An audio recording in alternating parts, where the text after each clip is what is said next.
मुस्कान बहुत ही खूबसूरत, जितनी वह सुंदर थी उतनी ही ईमानदार। ना किसी से झूठ बोलना, ना किसी से फालतू की बातें करना, बस अपने काम से काम रखना। उसी क्लास में मोहन भी पढ़ता था। वह मन ही मन उससे बहुत प्यार करता था। मोहन अक्सर उसके छोटे मोटे काम कर दिया करता था। बदले में जब मुस्कान मुस्कुरा कर थैंक यू कहती थी तो मोहन की खुशी की सीमा नहीं रहती थी। एक बार की बात है, दोनों लोग साथ साथ घर जा रहे थे, तभी जोरदार बारिश होने लगी। दोनों की एक पेड़ के नीचे रुकना पड़ा। पेड़ बहुत छोटा था, बारिश की बूंदें छन छन कर उससे नीचे आ रही थी। ऐसे में बारिश से बचने के लिए दोनों एक दूसरे के बेहद करीब आ गए। मुस्कान को इतने करीब पाकर मोहन अपने जज्बातों पर काबू न रख सका।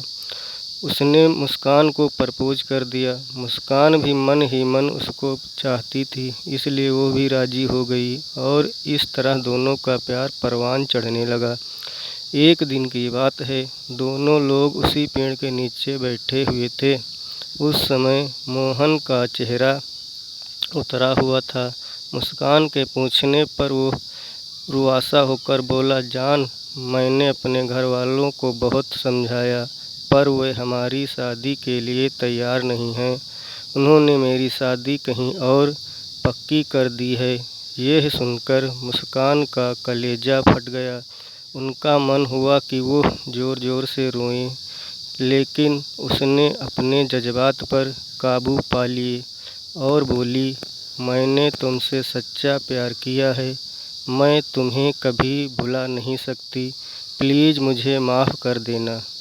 मोहन धीरे से बोला, वैसे अगर तुम चाहो तो अब से हम एक अच्छे दोस्त रह सकते हैं।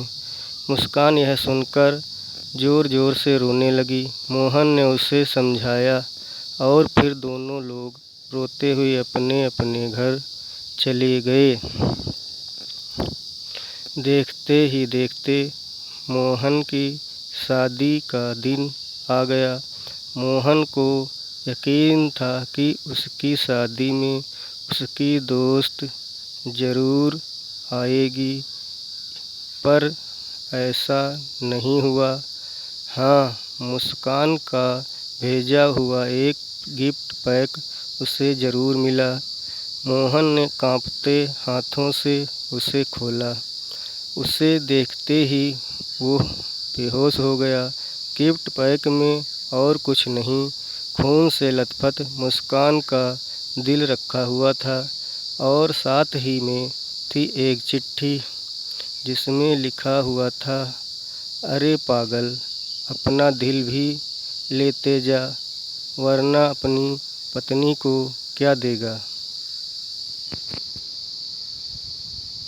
ये थी मुस्कान की कहानी, दुख भरी कहानी।